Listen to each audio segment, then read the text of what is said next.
जय हिंद दोस्तों।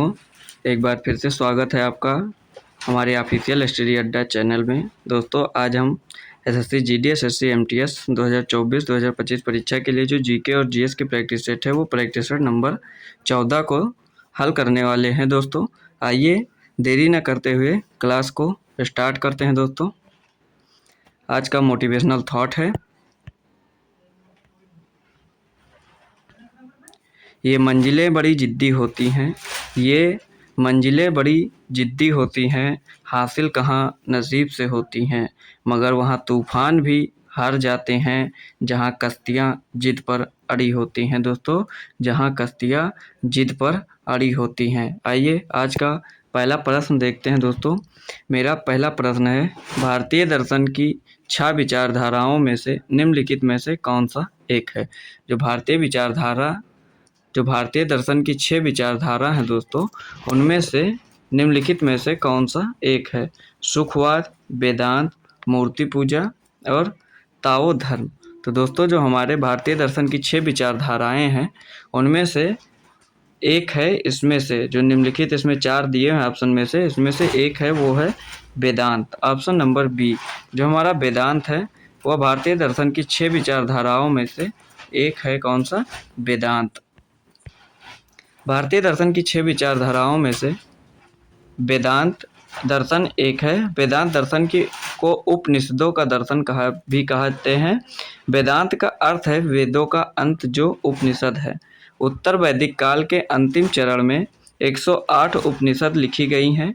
भारत का प्राचीनतम दर्शन सांख्य दर्शन है। सांख्य दर्शन के प्रवर्तक कपिल हैं। सांख्य दर्शन के प्रवर्तक कौन है दोस्तों?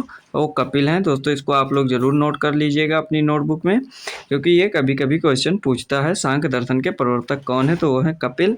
और न्याय दर्शन के प्रवर्तक जो हैं वो है गौतम मुनि। कौन है दोस्तों? गौतम मुनि। और चार्वाक दर्शन 6 दर्शन के अतिरिक्त हैं जो भौतिकवादी दर्शन हैं, जिसका स्थान भारतीय दर्शन में नहीं है। आइए अगला प्रश्न देखते हैं। प्रश्न नंबर 2। प्रश्न नंबर 2 कह रहा है, लाल डेटा बुक वह पुस्तक है जो निम्नलिखित की रिकॉर्ड रखती है। वो कौन सी जो लाल डेटा बुक है वह निम्नलिखित में से किसकी रिकॉर्ड रखती है? भूकंप की रखती है, लुप्त प्राय प्रजातियों की रखती है, चक्रवाती रखती है, नाभिकीय रिएक्टर्स की रखती है। तो दोस्तों जो हमारी लाल डेटा बुक है वह लुप्त पर्याय प्रजातियों की रिकॉर्ड रखती है। इसका प्रश्न नंबर 2 का ऑप्शन हो जाएगा हमारा ऑप्शन नंबर बी, बिल्कुल करेक्ट आंसर हो जाएगा, लुप्त प्राय प्रजातियां। आइए अगला प्रश्न देखते हैं दोस्तों। प्रश्न नंबर 3। प्रश्न नंबर 3 कह रहा है, 1931 के दूसरे गोलमेज सम्मेलन में B.R. अम्बेडकर, ये अम्बेडकर होगा दोस्तों, अम्बेडकर हो गया है। अम्बेडकर ने क्या मांग की थी? जो 1931 के दूसरे गोलमेज सम्मेलन में B.R. अम्बेडकर ने क्या मांगा था दोस्तों? तो उसमें ऑप्शन देख लीजिए। अस्पृश्यता का उन्मूलन, दलित वर्गों हेतु आरक्षण, हिंदू मंदिरों में प्रवेश, दलितों के लिए पृथक निर्वाचक मंडल। तो दोस्तों जो 1931 में हमारा दूसरा गोलमेज सम्मेलन हुआ था उसमें B.R. अम्बेडकर ने दलितों के लिए पृथक निर्वाचक मंडल की मांग की थी। क्या मांग की थी दोस्तों? दलितों के लिए पृथक निर्वाचक मंडल की मांग की थी। प्रश्न नंबर 3 का ऑप्शन डी बिल्कुल करेक्ट हो जाएगा। आइए अगला प्रश्न देखते हैं। 1931 में दूसरे गोलमेज सम्मेलन में B.R. अम्बेडकर ने दलितों के लिए पृथक निर्वाचक मंडल की मांग की थी। लंदन में साइमन कमीशन और बटलर रिपोर्ट का लंदन में प्रथम, द्वितीय और तृतीय गोलमेज सम्मेलन का आयोजन किया गया। गांधी जी एकमात्र द्वितीय सम्मेलन जिसमें कांग्रेस के प्रतिनिधि के रूप में भाग लिया था। गांधी जी एकमात्र द्वितीय सम्मेलन जिसमें कांग्रेस के प्रतिनिधि के रूप में भाग लिया था गांधी जी ने। आइए प्रश्न नंबर 4 देखते हैं दोस्तों। प्रश्न नंबर 4 हमारा कह रहा है, लोकसभा और राज्यसभा विधानसभाओं में 1/3 सीटें किसके लिए आरक्षित संबंधित विधेयक संसद में लाया गया है। जो लोकसभा और राज्यसभा विधानसभाओं में 1/3 सीटें किसके लिए आरक्षित संबंधित विधेयक संसद में लाया गया है दोस्तों? किसके लिए था? तो ऑप्शन ए है अन्य पिछड़ा वर्ग, अनुसूचित जनजाति, अनुसूचित जाति और महिला, और दोस्तों ऑप्शन नंबर डी है महिलाओं। तो दोस्तों जो लोकसभा में और राज्यसभाओं में 1/3 सीटें आरक्षित की गई हैं वो है महिलाओं के लिए। दोस्तों किसके लिए? महिलाओं के लिए। ऑप्शन नंबर डी बिल्कुल इसका करेक्ट आंसर हो जाएगा, प्रश्न नंबर 4 का डी। आइए अगला प्रश्न देखते हैं, प्रश्न नंबर 5। प्रश्न नंबर 5 कह रहा है बिरजू महाराज किस शास्त्रीय नृत्य शैली से संबंध है। जो बिरजू महाराज हैं वो किस शास्त्रीय नृत्य शैली से संबंध रखते हैं दोस्तों। ऑप्शन ए है कथकली, कुचिपुड़ी, मोहिनीअट्टम, कथक। तो दोस्तों जो हमारे बिरजू राज जी हैं, बिरजू महाराज जी हैं, वो कथक जो हमारी नृत्य शैली है उससे संबंध रखते हैं दोस्तों। किस शैली से? कथक नृत्य शैली से। आइए अगला प्रश्न देखते हैं, प्रश्न नंबर 6। प्रश्न नंबर 6 कह रहा है बायोगैस संयंत्र के किस हिस्से में ऑक्सीजन की अनुपस्थिति में प्रतिक्रियाएं होती हैं। जो बायोगैस संयंत्र है दोस्तों, उसके किस हिस्से में ऑक्सीजन की अनुपस्थिति में प्रतिक्रियाएं होती हैं। ऑप्शन ए है गैस आउटलेट, बी ऑप्शन है पाचक कक्ष, सी ऑप्शन है घोल और डी ऑप्शन है गैस टैंक। तो दोस्तों जो हमारा पाचक कक्ष है, जो बायोगैस का पाचक कक्ष होता है, उसमें ऑक्सीजन की अनुपस्थिति में प्रतिक्रियाएं होती हैं। प्रश्न नंबर 6 का option number B will be the correct answer हो जाएगा, प्रश्न नंबर 6 का। आइए अगला प्रश्न देखते हैं, प्रश्न नंबर 7। प्रश्न नंबर 7 कह रहा है स्वर्ण जयंती ग्राम स्वरोजगार योजना किस वर्ष प्रारंभ की गई थी। जो स्वर्ण जयंती ग्राम स्वरोजगार, सर यहाँ पे स्वरोजगार होगा,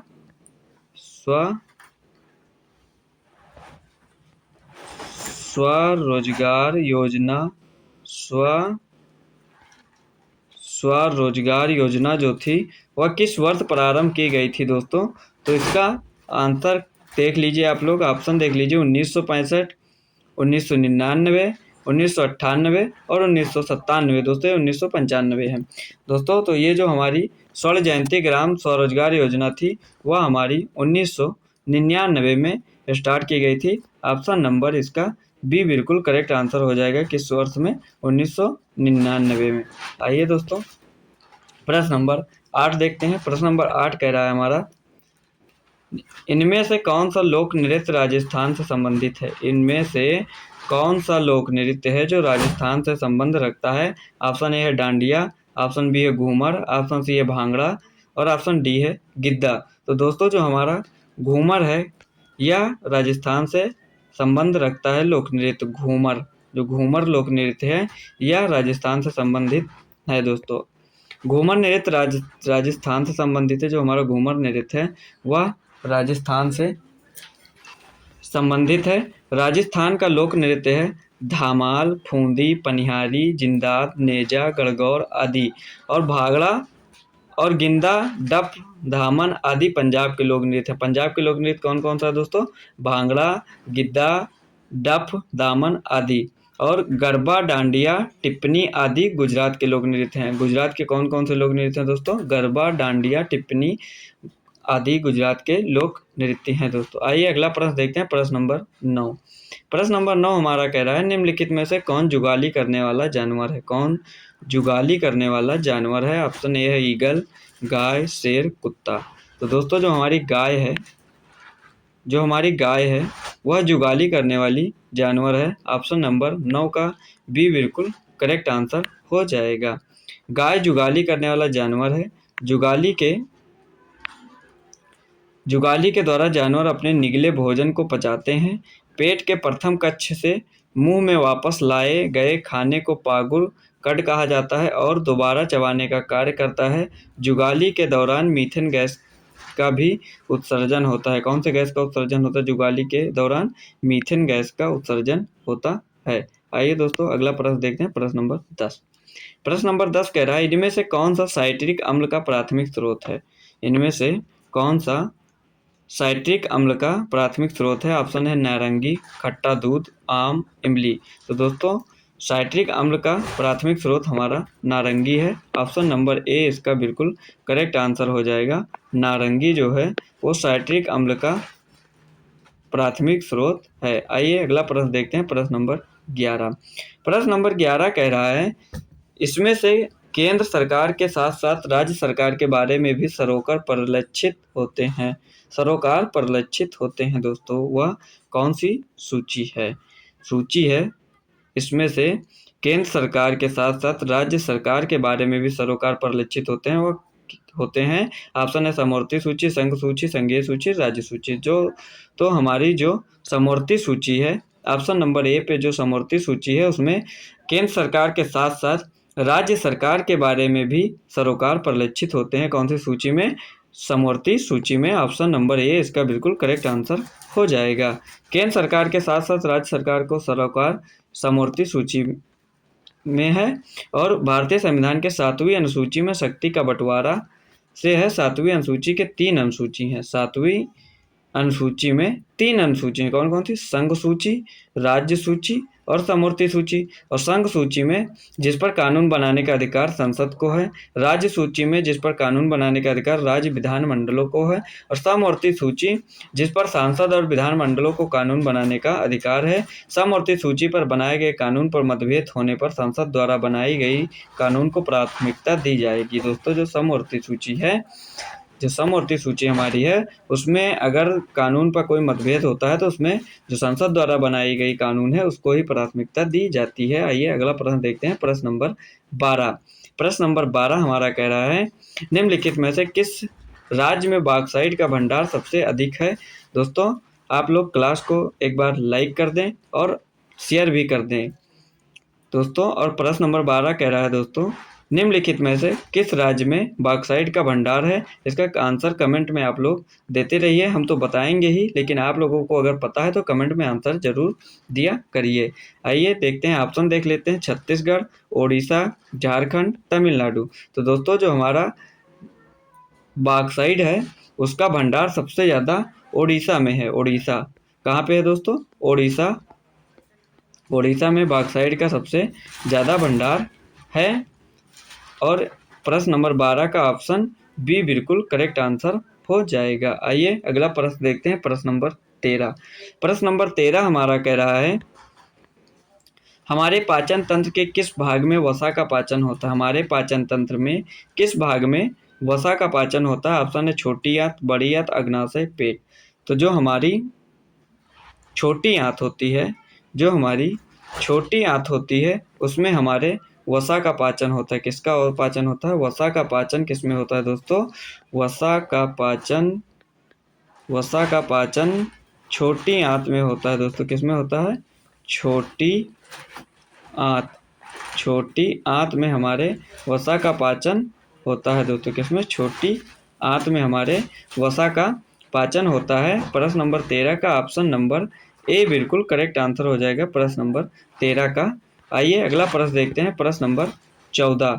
प्रश्न नंबर 14 कह रहा है, इंडिया विंस फ्रीडम नामक पुस्तक किसके द्वारा लिखी गई थी? जो इंडिया विंस फ्रीडम है वह पुस्तक किसके द्वारा लिखी गई थी? राजेंद्र प्रसाद, महात्मा गांधी, मौलाना अबुल कलाम, और ऑप्शन नंबर डी है सुभाष चंद्र बोस। दोस्तों इंडिया विंस फ्रीडम नामक पुस्तक जो थी वो लिखा था हमारे मौलाना अबुल कलाम आज़ाद ने। मौलाना अबुल कलाम आज़ाद ने लिखा था दोस्तों। प्रश्न नंबर 14 का ऑप्शन हो जाएगा, ऑप्शन नंबर सी बिल्कुल करेक्ट आंसर हो जाएगा, मौलाना अबुल कलाम आज़ाद। आइए अगला प्रश्न देखते हैं, प्रश्न नंबर 15। प्रश्न नंबर 15 हमारा कह रहा है, तांबे के बर्तन पर हवा के संपर्क में आने पर हरे रंग का लेप किसका मिश्रण है? जो तांबे के बर्तन पर हवा के संपर्क में आने पर हरे रंग का लेप किसका मिश्रण है दोस्तों? ऑप्शन है कॉपर नाइट्रेट और कॉपर हाइड्रोक्साइड, कॉपर नाइट्रेट और कॉपर कार्बोऑक्साइड, कॉपर कार्बोनेट और कॉपर हाइड्रोक्साइड, कॉपर सल्फेट और कॉपर ऑक्साइड। तो दोस्तों जो हमारा तांबे के बर्तन पर जो हवा के संपर्क में आने पर हरे रंग का जो हरे रंग का लेप लग जाता है वो किसका मिश्रण है? तो वो हमारा है कॉपर कार्बोनेट और कॉपर हाइड्रोक्साइड का। प्रश्न नंबर 15 का ऑप्शन हो जाएगा, ऑप्शन नंबर सी बिल्कुल करेक्ट आंसर हो जाएगा, कॉपर कार्बोनेट और कॉपर हाइड्रोक्साइड का मिश्रण है। आइए प्रश्न नंबर 16 देखते हैं। प्रश्न नंबर 16 कह रहा है, भारत में स्वतंत्र और निष्पक्ष चुनाव कराने के लिए कौन सा स्वायत्त निकाय उत्तरदायी है? दोस्तों प्रश्न को पढ़िएगा, प्रश्न बहुत अच्छा है, रिपीटेड क्वेश्चन है, ये कई बार प्रश्न एग्जामों में पूछा जा चुका है दोस्तों। भारत में स्वतंत्र और निष्पक्ष चुनाव कराने के लिए कौन सा स्वायत्त निकाय उत्तरदायी है?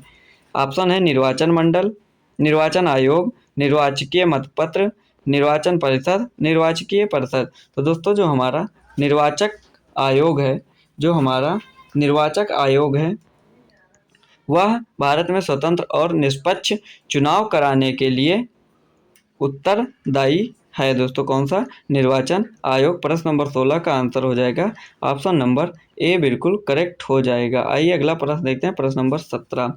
प्रश्न नंबर 17 कह रहा है डॉक्टर एम एस स्वामीनाथन से जुड़े हुए हैं। डॉक्टर एम एस स्वामीनाथन जो हैं वो निम्न में से किससे जुड़े हुए हैं दोस्तों? ऑप्शन है गणित, अर्थशास्त्र, भौतिक शास्त्र, कृषि।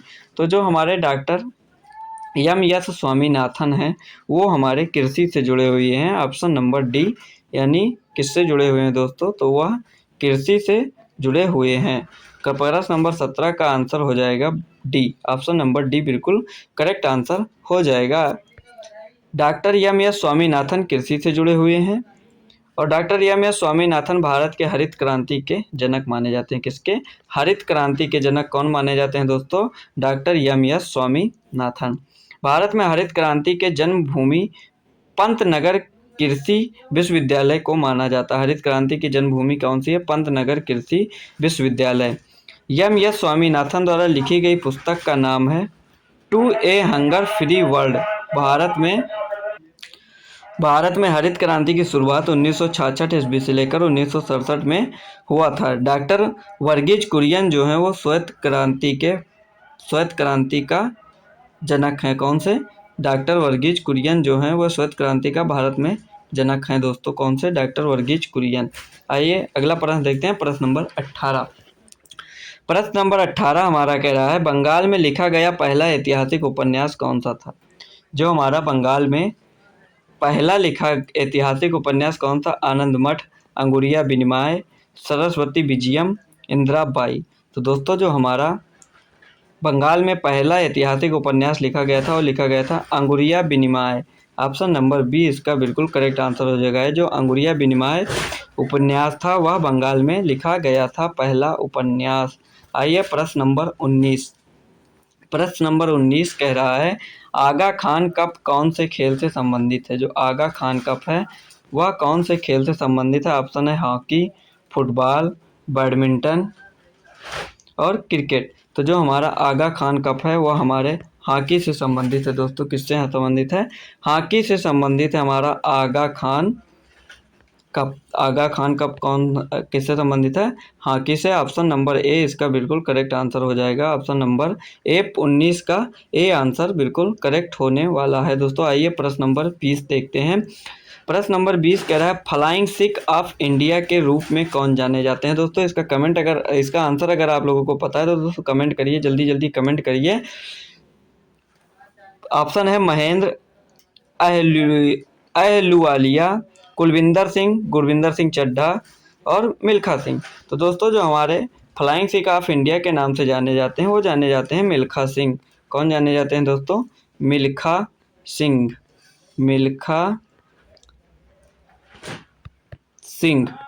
मिल्खा सिंह जाने जाते हैं। क्वेश्चन नंबर 20 का आंसर हो जाएगा ऑप्शन नंबर डी बिल्कुल करेक्ट आंसर होने वाला है मिल्खा सिंह। आइए अगला प्रश्न देखते। फ्लाइंग सिख ऑफ इंडिया के नाम से जाने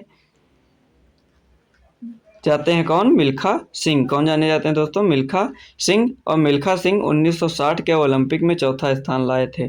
1960 के ओलंपिक में कौन सा स्थान लाए थे मिल्खा सिंह? चौथा स्थान लाए थे मिल्खा सिंह। आइए अगला प्रश्न देखते हैं, प्रश्न नंबर 21। प्रश्न नंबर 21 दोस्तों देख लीजिए। पूछा है पन्ना राष्ट्रीय उद्यान निम्नलिखित में से किस राज्य में स्थित है? जो हमारा पन्ना राष्ट्रीय उद्यान है वह निम्नलिखित में से किस राज्य में स्थित है? मेघालय, उड़ीसा, मध्य प्रदेश, तमिलनाडु। तो जो हमारा पन्ना राष्ट्रीय उद्यान है दोस्तों, जो हमारा पन्ना राष्ट्रीय उद्यान है वह मध्य प्रदेश में स्थित है। कहाँ पे दोस्तों? एमपी में स्थित है। मध्य प्रदेश में हमारा पन्ना राष्ट्रीय उद्यान स्थित है। आइए प्रश्न नंबर 22 देखते हैं दोस्तों। प्रश्न नंबर 22 पूछ रहा है द लेजेंड ऑफ लक्ष्मी प्रसाद पुस्तक किसने लिखी थी? द लेजेंड ऑफ लक्ष्मी प्रसाद पुस्तक किसने लिखी थी? रवीना टंडन ने लिखी थी, ट्विंकल खन्ना ने लिखी थी, या करिश्मा कपूर ने लिखी थी, या काजोल ने लिखी थी? तो दोस्तों जो हमारी ट्विंकल खन्ना थी, ऑप्शन नंबर बी जो ट्विंकल खन्ना थी उन्होंने द लेजेंड ऑफ लक्ष्मी प्रसाद पुस्तक लिखी थी। कौन लिखी थी? ट्विंकल खन्ना।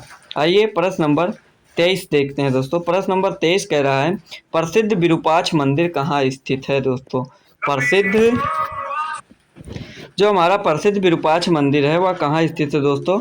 ऑप्शन है भद्राचलम, हम्पी, चिदंबरम, श्रीकालहस्ती। तो दोस्तों जो हमारा प्रसिद्ध विरूपाक्ष मंदिर है वह हमारा स्थित है हम्पी में। कहाँ पे स्थित है दोस्तों।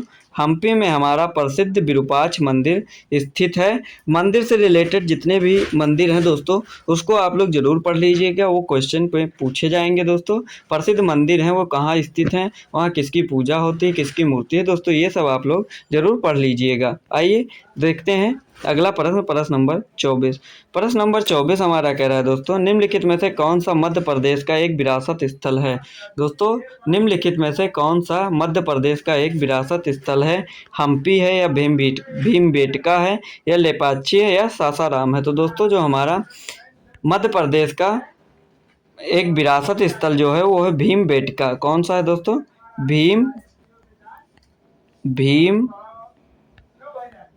भीमबेटका जो है हमारा वह मध्य प्रदेश का विरासत स्थल है। कौन सा। भीमबेटका। प्रश्न नंबर 24 का आंसर हो जाएगा ऑप्शन नंबर बी, इसका बिल्कुल करेक्ट आंसर हो जाएगा। आइए अगला प्रश्न देखते हैं, प्रश्न नंबर 25। प्रश्न नंबर 25 कह रहा है भारत रत्न पुरस्कार प्राप्त करने वाली पहली महिला हैं।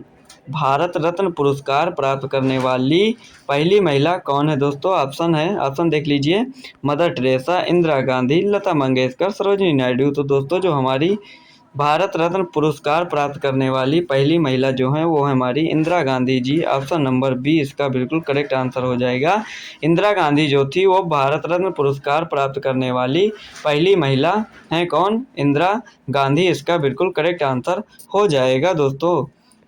आशा करता हूँ दोस्तों ये वीडियो आपको पसंद आई होगी दोस्तों। अगर वीडियो पसंद आई हो दोस्तों तो वीडियो को लाइक करें, शेयर करें, अपने दोस्तों अपने रिश्तेदारों को ज़रूर शेयर करें। और दोस्तों अगर चैनल पर नए हैं तो चैनल को सब्सक्राइब करें और हमारे ऑफिशियल स्टडी अड्डा टेलीग्राम चैनल से भी जुड़ जाएं, क्योंकि वहां पे तमाम जो भर्तियां निकलती हैं दोस्तों उसकी भी जानकारी वहां पे दे दी जाती है कि कब से फार्म भरा जाएगा, कब लास्ट डेट है, ये सारी जानकारियां उस पर मिल जाती हैं। और जो हमारी जीके जीएस की क्लास और मैथ की क्लास जो चलती है वो दोस्तों आपको टेलीग्राम पे उसकी लिंक मिल जाया करेगी दोस्तों।